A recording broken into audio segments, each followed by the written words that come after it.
Oh, that's okay. Sorry. I'm free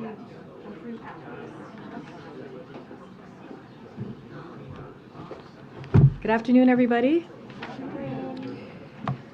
Okay. Following her visit to Ohio today to meet with military families, the First Lady will travel to Nashville, Tennessee, to join a candlelight vigil this evening to honor and mourn the lives of the victims of the Convent school shooting. As you heard the President say throughout this week, we continue to call on Congress to act, to pass an assault weapons ban, and take additional actions to make our kids and communities safer.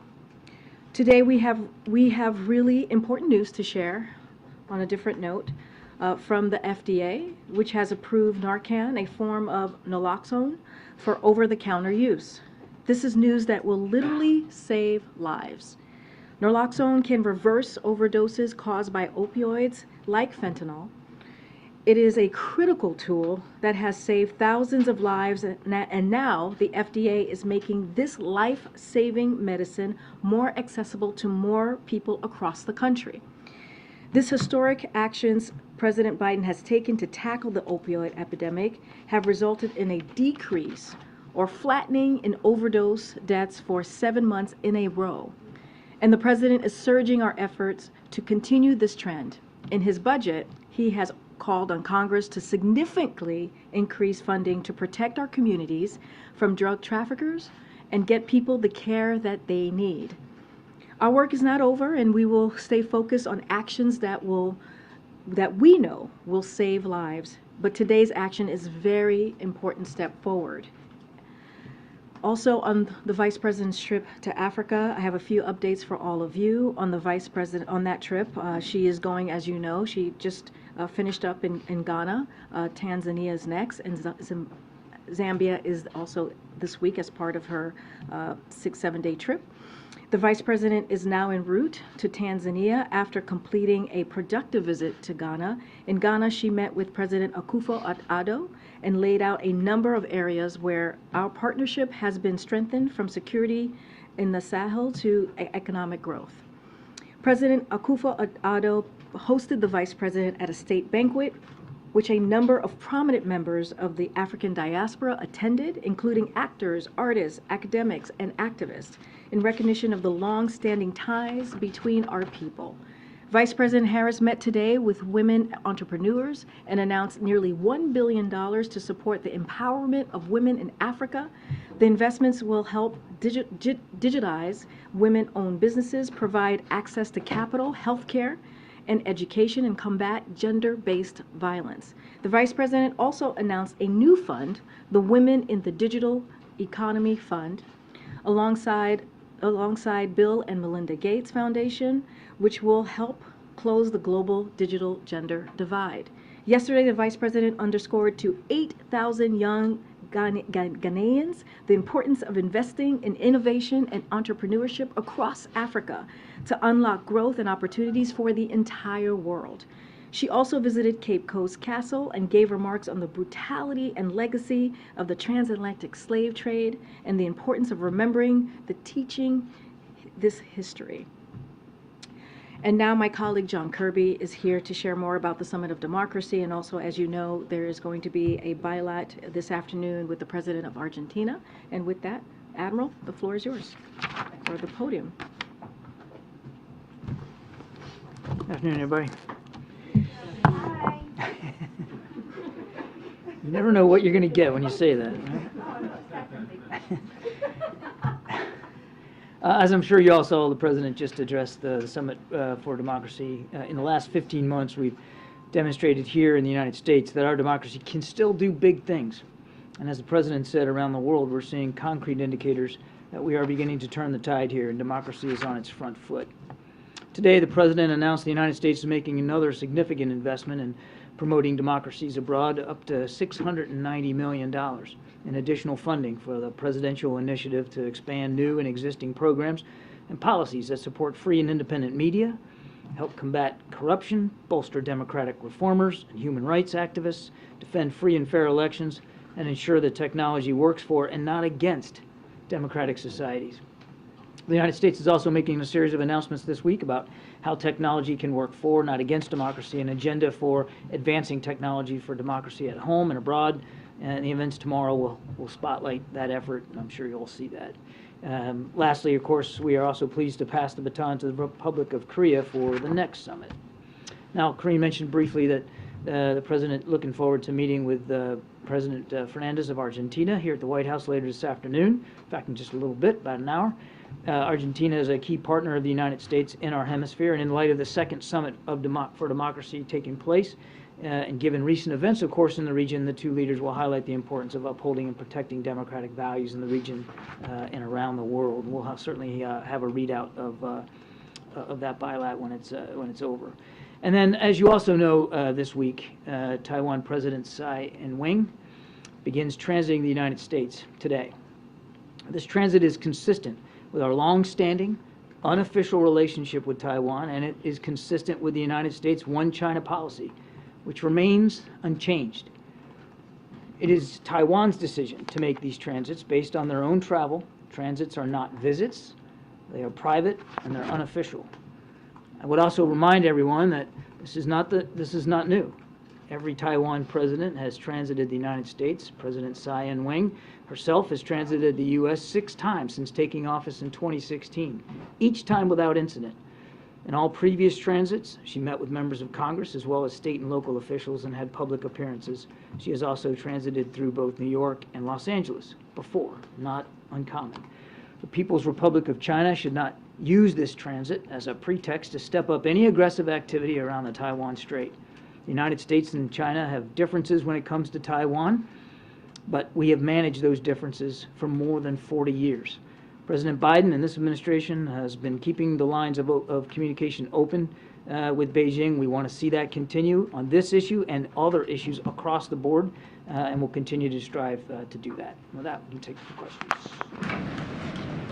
Hey, Kirby, on the transit, Jake Sullivan talked with his counterpart last week. This issue was, I think, among the top issues discussed. Why did you decide not to make that call public? I have nothing to confirm in terms of the press reporting regarding that particular phone call. I would tell you 2 things. One, Mr. Sullivan routinely has discussions with counterparts around the world. That's not uncommon for him and for his job. And number 2, we have definitely had multiple diplomatic discussions with Beijing about this particular transit at different levels. Quickly follow up. First, yes, I know he has those conversations, but usually you read it out in writing and just say he had held a phone call with his counterpart. So on this, in this instance, this didn't happen. But it's actually not true that we read out every single phone call that he has with counterparts. That we don't do that for every single one. Again, I'm not confirming these press reports. In all of your conversations you've had with the PRC leading up to this transit, are you confident that you have communicated, or you're in a good spot that they might respond with heated rhetoric, but that's it? Or are you at all afraid that this might be sort of a Pelosi 2.0 scenario? Well, certainly let Beijing speak for itself. As I said in my opening statement, there's no reason for them to react harshly or overreact in any way. This is a common occurrence. President Tsai Ing-wen has done it, as I said, 6 times before. Other presidents of Taiwan have transited the United States. Nothing unusual about this. Certainly we'll let them speak to their schedule and Beijing speak for itself. But as I said quite clearly at the top, there's absolutely no reason for Beijing to react differently in this regard. Thanks, Karine. Hi, John. I have a question on the Summit of Democracies. Iraq is the only Arab country that participating. How does the White House encourage other Arab countries to be more transparent and more adhere to democratic values? I have one more question on Israel. One of the great things about the Summit for Democracy is it gives us a chance to speak on a multilateral platform with many nations about what we're all doing to enhance transparency and accountability and abide by the consent of the governed. And we're delighted that Iraq can participate. We'll see what the next one looks like and who gets invited to attend and who participates. But we would hope that all democracies, as they look at the outcomes of this week, will want to follow suit. Also in Israel, do you see the attitude of Prime Minister Netanyahu disrespectful of the president? I mean, he's known to not have a good relationship with democratic presidents, including President Obama, where he used to address him publicly in the Oval Office. So how do you see this personal relationship playing a role now in Netanyahu responding to the White House call to find a compromise? Well, if you look at his statement that he put out, I mean, there's a lot to like about it. I mean, he talked about searching for a compromise. He talked about working towards building a consensus here with respect to these potential judicial reforms. He talked about how unshakable he knows the relationship is between the United States and Israel, and he talked about his great respect for President Biden. That's a respect that President Biden shares as well. These two gentlemen have known each other for 40 some odd years. And the great thing about friends, and I'm sure you all have friends, you don't always agree with everything your friend does or says, and the great thing about a deep friendship is you can be that candid with one another. Thank you, Karine. John, I hear you saying that there's no need for China to respond, and yet they have threatened retaliation if the House Speaker meets with the leader of Taiwan. So what is the administration bracing for? What we hope to see here is a normal, uneventful transit by President Tsai Ing-wen, because that's what's happened before, and there's no reason for it to be any different this time, Kristen. I will let Beijing speak for itself, and I'm certainly not going to speak for Speaker McCarthy or his agenda. There is no reason, none, for the Chinese to overreact here. But it passed as precedent. We saw what happened when former House Speaker Pelosi visited Taiwan. There was a very robust backlash and response from China. So wouldn't it stand to reason that the administration is bracing for something similar, some type of reaction? We'll have to see what Beijing does. We'll have to see what they do. I don't want to hypothesize or speculate about reactions here to reactions. There should not be a reaction to this since it's a normal activity. Let me ask you one on TikTok, if I could. The president has warned about his national security concerns with Americans using TikTok. Does he also have national security concerns when it comes to other apps that are owned by ByteDance, the parent company? The president always, when we look at apps that we allow on our government devices, you always want to take a look at whatever national security concerns might be prevalent there, particularly when it comes to data transfer, and as well as privacy concerns and just secrecy concerns. I don't want to go beyond what we've said in the past here. We certainly have concerns over this particular app on government phones. The president has banned it from government phones, and we'll I have one leave on it there. classified documents. Is that best for you or for?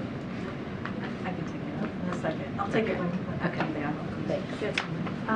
Two quick questions. President Zelensky told the AP in a pretty extensive interview that he believes President Xi should visit Ukraine. Does the White House agree? We certainly support, at the very least, a conversation between President Xi and President Zelensky, and my goodness, we've been saying that for weeks. And you responded to every part of the Prime Minister Netanyahu's statement except for the part that he said Israel will not make its decision based on pressures from abroad. I was wondering if you could respond to that part of what the Prime Minister said. You think it was a selective response, huh? Well, you got every part of it except for that. Look, Israel's a democracy and a sovereign state, of course, and sovereign states make sovereign decisions. Our whole point about this and our whole concern is, and the president has said this himself, that we'd like to see decisions made there with a good friend like Israel, and Israel is a good friend that are in keeping with a consensus and that can be done with the broadest possible base of public support, because that's one of the key components of a democracy, and Israel is a democracy.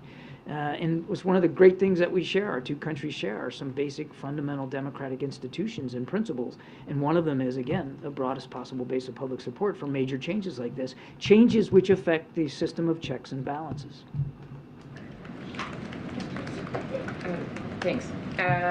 One question first on the summit. The administration has said that an invitation to the summit is not some sort of stamp on whether the country is a democracy or not, but When it comes to those who were not invited, for example, two NATO allies, Hungary and Turkey, what was the reasoning behind not inviting them?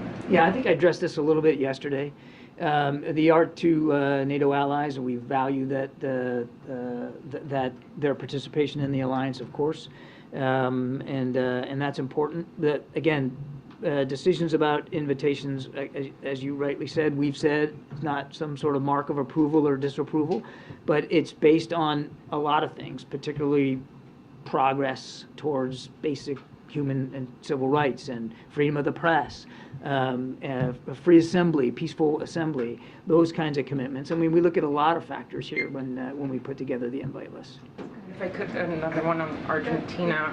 Senator Ted Cruz this morning introduced or announced that he was introducing a bill to require the president to investigate, among others, the vice president of Argentina, Cristina Kirchner.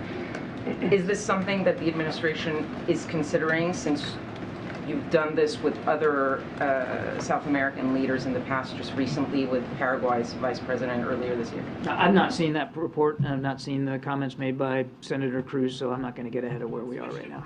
Thank you, Karine. Happy Ramadan to you, Mr. Kirby. Here. Okay. My question is about Pakistan is not participating in the Summit of Democracy. Yeah. And beside that, there's a lot of turmoil in Pakistan, whether it's economic, political, judicial. Is the U.S. concerned about it at all? We're certainly, National security politics? we're certainly sorry they decided not to participate. That's, of course, their choice. They are also a sovereign state and can make these kinds of decisions for themselves. It's not going to change our willingness to continue to work with Pakistan. We share a lot of mutual security concerns in the region, of course, when it comes to counterterrorism, and all that work will continue. One more thing.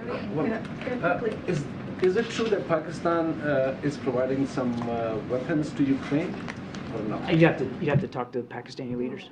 Thanks, Karine. Quick question on the Democracy Summit. How would you respond to concerns that the U.S. is offering a reputational boost to these participating countries for their democratic credentials, without even knowing if they fully bought into the idea of democracy in the first place? I mean, India is a participant, for example. Everything we've seen come from India since 21 cannot be argued as steps towards, maintaining a democratic form of government.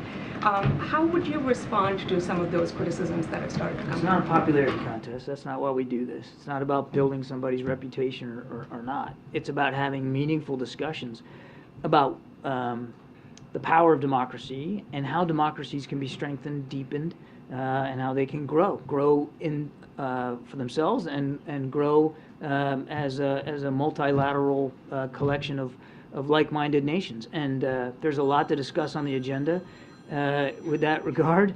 And I'm sorry, I lost my train of thought. I was on a roll there. There's a lot that goes into this, and so it really is about making progress towards strengthening democracies around the world, and that's the goal here. And the invites change from year to year, as you would expect them to change from year to year. There is no meaningful way to measure progress, right? You're monitoring progress, but there is no way to measure progress. I mean, India, again, did not even submit their commitments during the last summit, and here they are getting praised for just participating in the summit.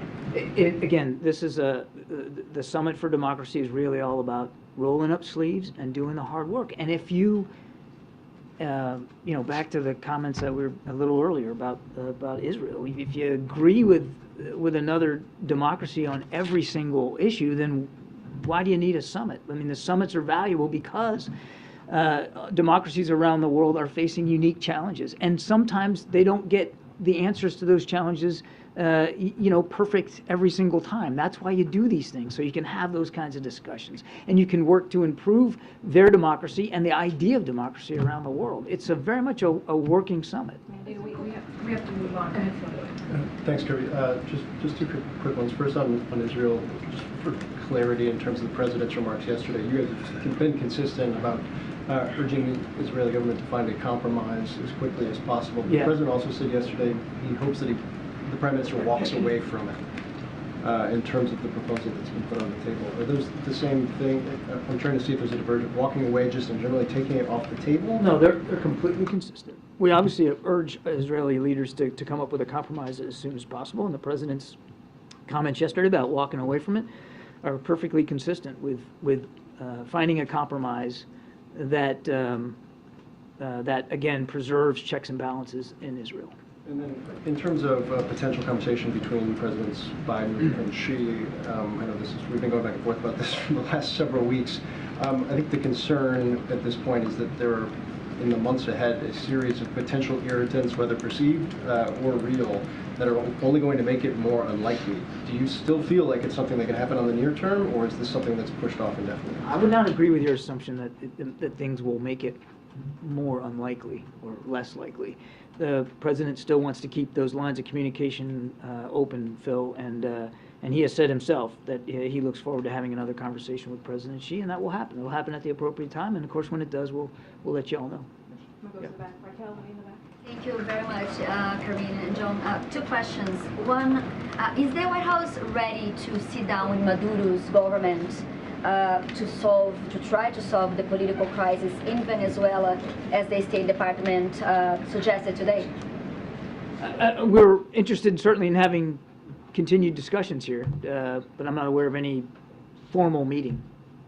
And about this tragic fire that killed dozens of people in Mexico, migrants who are waiting for asylum here in the United States. Can the White House do anything to avoid this kind of tragedies and actually having a more humane immigration system, as President Biden promised during the... We are working towards that. First of all, I mean, just tragic what happened to these individuals, and a lot of grieving families here as a result of that, and certainly should Mexican authorities need any support or assistance from us, we'd happily provide it. They're investigating, of course, as is appropriate. But one of the reasons why, I mean, this event underscores why President Biden is working so hard on trying to open up more legal pathways for people to come into the United States, and to do it in a way that's safe and secure. And that's basically a foundational element of the immigration policy that the president has been trying to pursue, and again urges Congress to act on immigration reforms that he put forward at the very beginning of the administration. Thank you, John. Yeah, thanks. Senate Democrats are saying that national security is being threatened by Senator Tommy Tuberville. He's upholding more than 160 military promotions over abortion policy in the Department of Defense. Does the White House... sorry. It's all right. Senator Take your time. Protest. Lost my place there. I know what it's like to do that. So I think you all know he's blocking Defense Department nominations, including the promotions of over 160 senior military leaders, admirals and generals, and nominees for top acquisition and sustainment positions, civilian positions at DoD, right at a time when budget has gone forward, and you got the top leaders of the Defense Department testifying on this budget, biggest budget ever for DoD.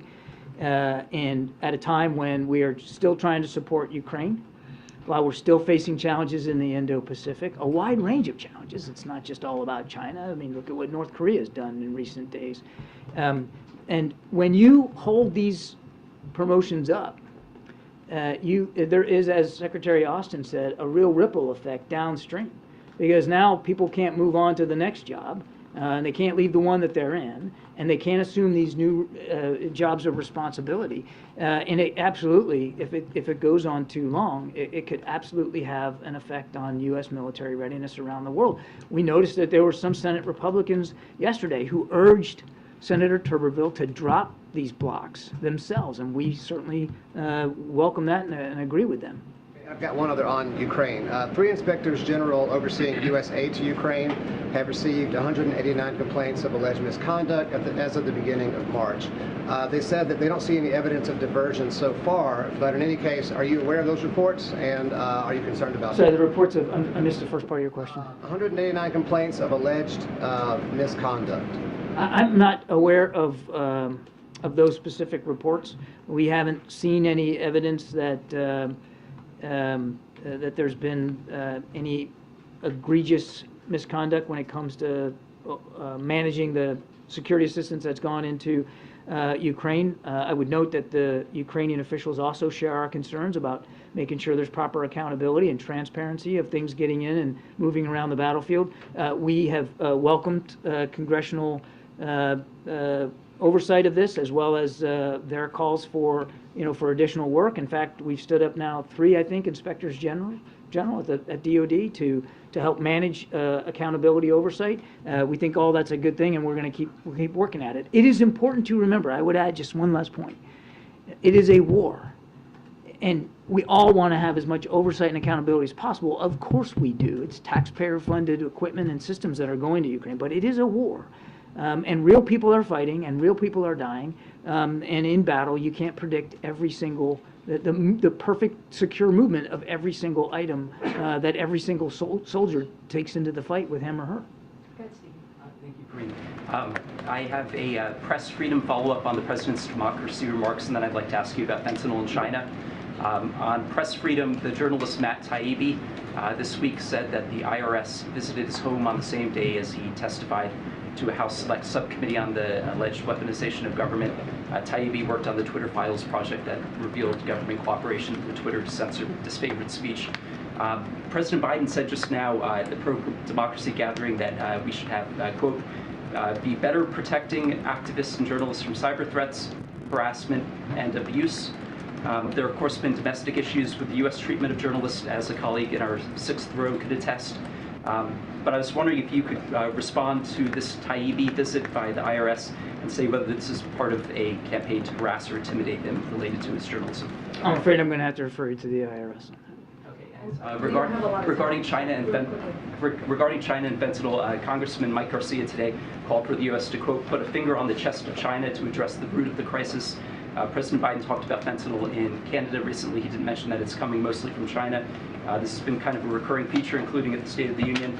President Biden often talks about wanting competition and not conflict with China, but with nearly 300,000 Americans dead over 5 years, many people, including Senator Cotton, former U.S. diplomats and victims' families, have likened this to a modern-day opium war. Do you have thoughts on that characterization of this being a war waged by China? And is there a reason why President Biden doesn't often mention that it's coming from China? The president, I think, he's been exceedingly clear about the dangers of fentanyl and opioids in this country. And now let me finish now, shipmate. He's been very, very clear about the challenges of fentanyl and opioid use here, and he's never backed away from wanting to find innovative solutions, cross-cutting, across the administration to deal with that. Why no mention of China usually? We got to move on. Go ahead, Jackie. Thank you, Karine. Just one follow-up, John, on the migrant fire question. Customs and Border Protection said that they're going to be granting parole to some of these fire victims so they can enter the U.S. illegally and receive emergency medical care. That's right. But since the Mexican president said that this fire did start as part of a protest when the migrants heard that they were going to be deported, is allowing them into the U.S. now on an expedited basis, does that at all risk incentivizing more of this kind of bad behavior? This is about trying to take care of some folks that badly burned and really hurt, and we know we can help them. That's what this is about, Jackie. Thank you so much, Karine, and thanks, Kirby. I want to follow up on an earlier question about Taiwan and the visit. I know you have said it's common, there's nothing new here, but the state of affairs between the U.S. and China has changed since those other meetings. China has made clear that context matters. Are you saying it doesn't?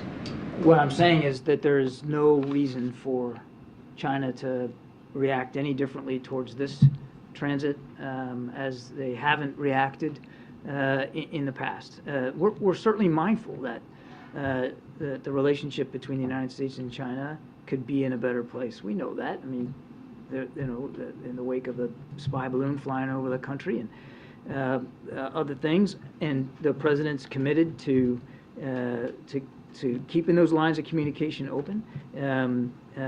We still want to get Secretary Blinken on a plane to Beijing, and we've been talking to the Chinese about potential visit to Beijing of Secretary Yellen and Secretary Raimondo to talk economic issues. So, I mean, there's a lot of work left to do. We're mindful that things are tense right now, and there's absolutely zero reason, and the whole purpose for me coming up here to talk about this is there's no reason for this transit to contribute to any of those tensions.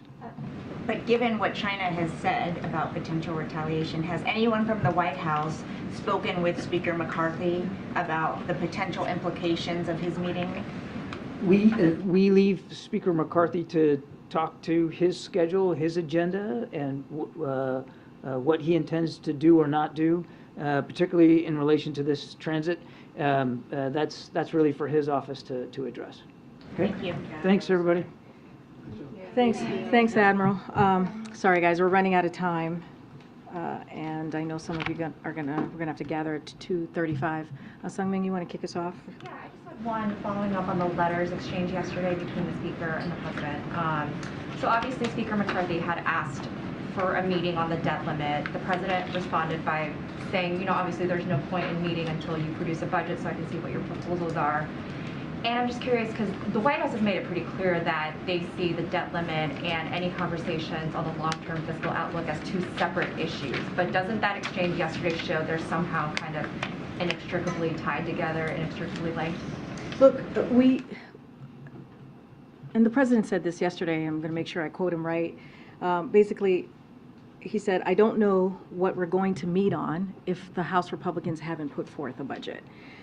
And we also saw Speaker McCarthy agree with us that the debt limit is a separate issue from the budget, and we hope that means he will move promptly to remove the threat of the default. Like, we've been very, very clear here.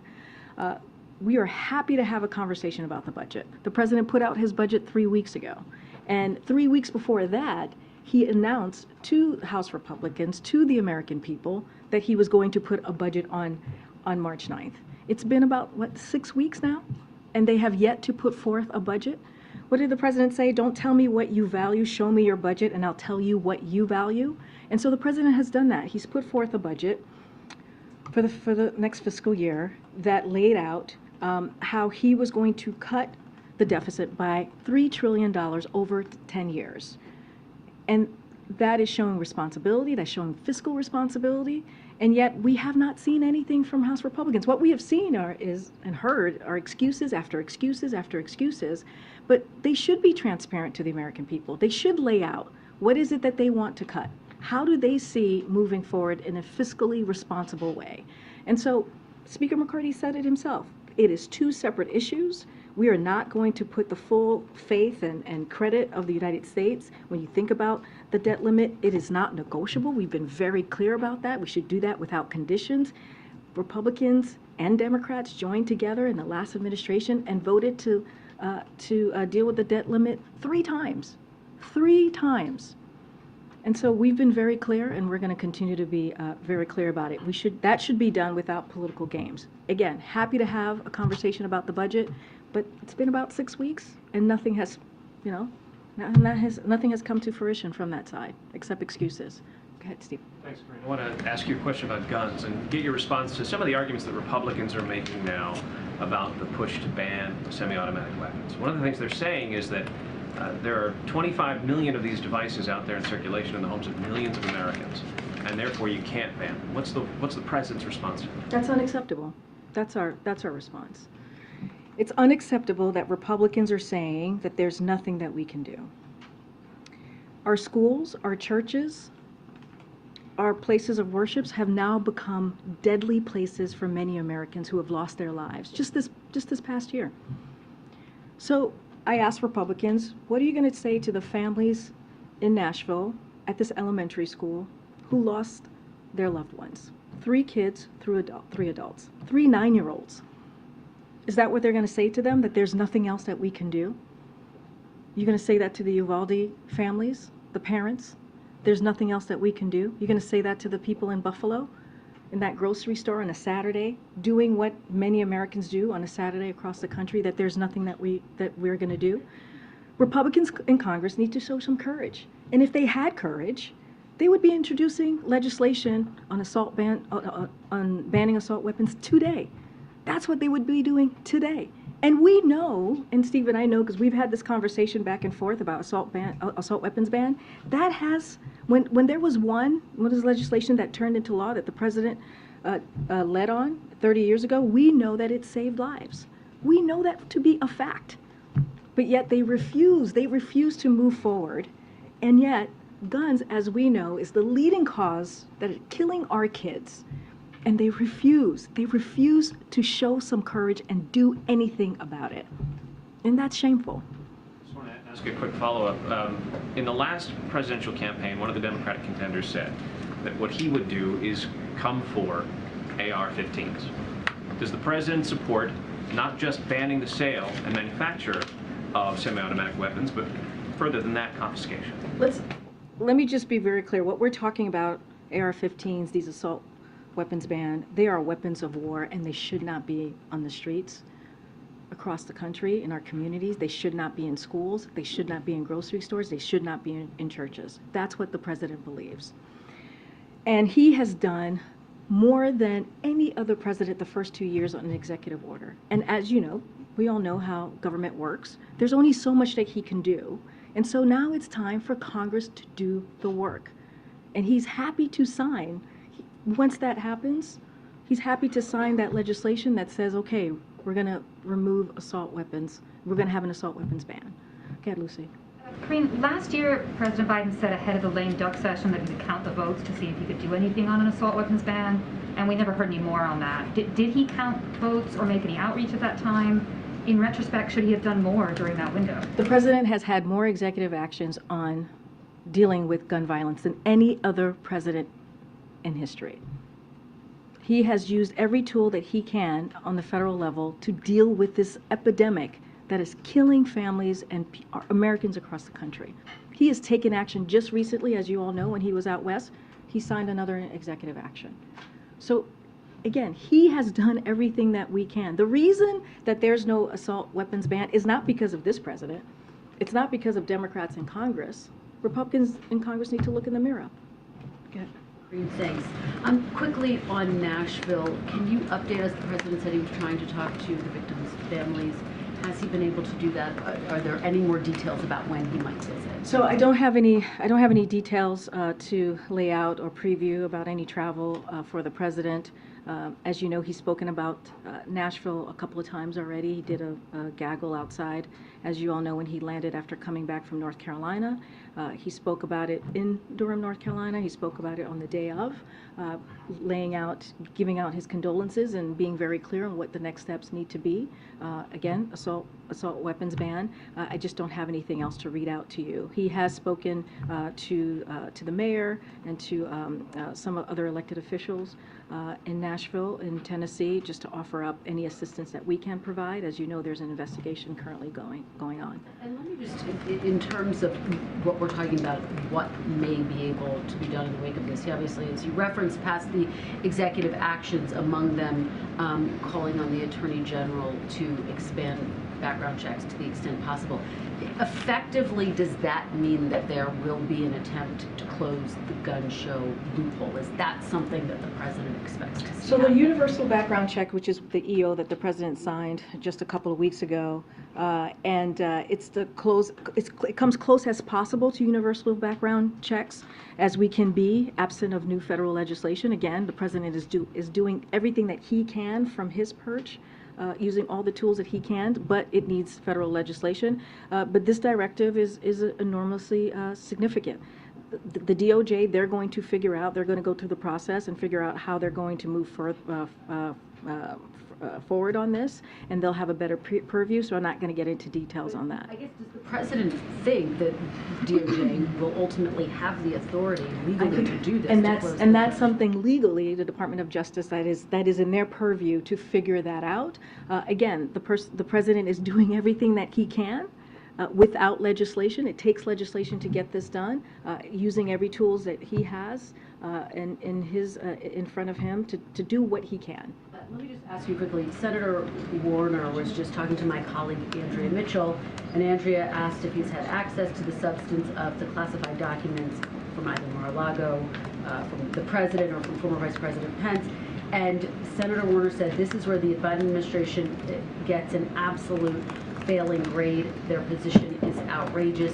We have a constitutional responsibility to see the documents, the classified ones, to make a comment on whether the intelligence community acted appropriately. As you know, we have a very good working relationship with Senator Warner, somebody that we respect on the Hill. When it comes, I totally understand, and we're going to have disagreements with, with elected officials that we work with our partners and friends. That happens all the time. Nothing new there, as you know, covering the White House and how the Hill works for so many years. I will say this. I'm going to be very careful from here. This is something that belongs in the purview of ODNI, and so I will refer you to them. To the back. Go ahead. I'll come to the back in a Thanks, second. Karine. Regarding the fire at the detention center, we know the Mexican president said it was started by protesters there, but have Mexican officials given the U.S. any information as to, or solid information as to actually how it started? So I'm going to also offer our condolences, a tragic loss of life that we saw in Mexico, devastating. I'm sure many of you have seen the video. It's heartbreaking. Our prayers, of course, are with those who lost their lives and their loved ones, of course, and those who are still fighting. There are many who are still fighting for their lives.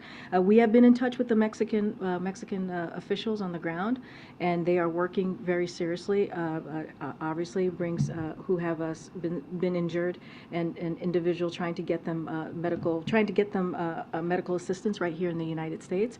There's an investigation currently going on, so we'll let that investigation go through, and not going to comment beyond that, but clearly we've been in touch with folks on the ground there.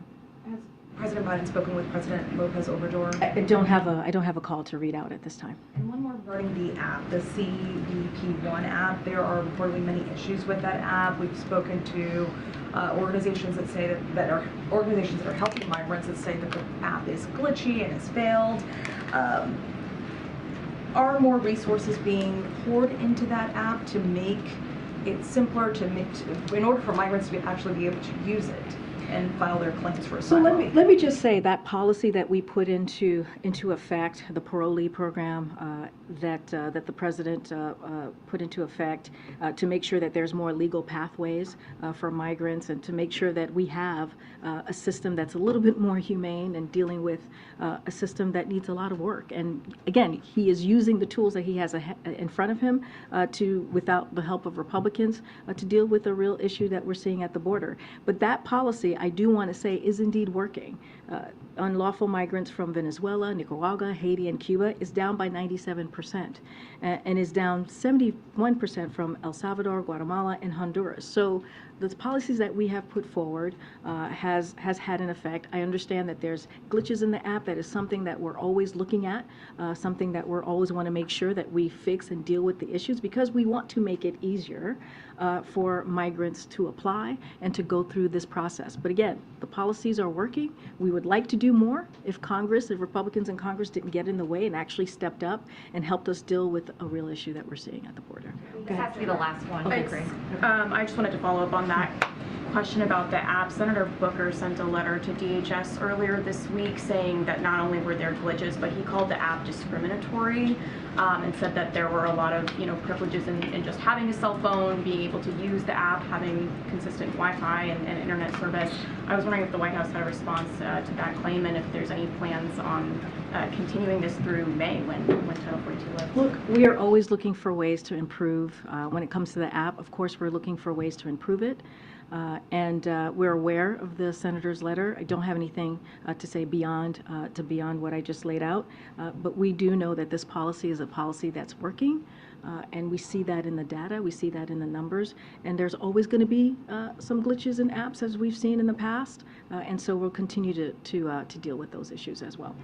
All right, I'll take one last one in the back. Go ahead, Brian. Thank you very much. What is the President's response to the Senate repealing the authorization for the use of military force in Iraq 20 years after it was first So passed? a couple of things there. Pick it up and pass it.